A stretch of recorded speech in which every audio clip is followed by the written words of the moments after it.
sa aking garden. Pupunta ako ngayon dun sa likod ng bahay. May bunga na yung melon ko. Saka yung sili ko.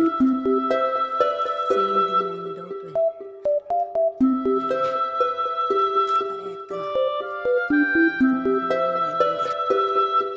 Doon tayo sa likod ng bahay. Andun yung abakong panay.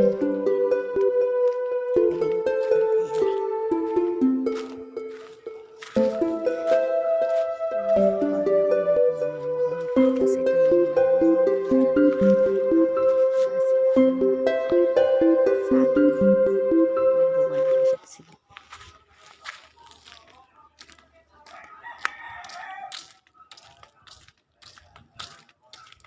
ito yung tambayan ko sa labas. Ito yung mga alembong kong halaman. May bulaklak. Ito mga halaman ko. Ito yung libangan ko pag walang trabaho. Tsaka ito yun, may bulaklak na rin yung alembong. Tsaka ito yung bonsai.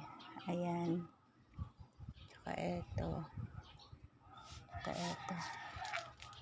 Tsaka ito may bulaklak na rin siya. Tsaka ito.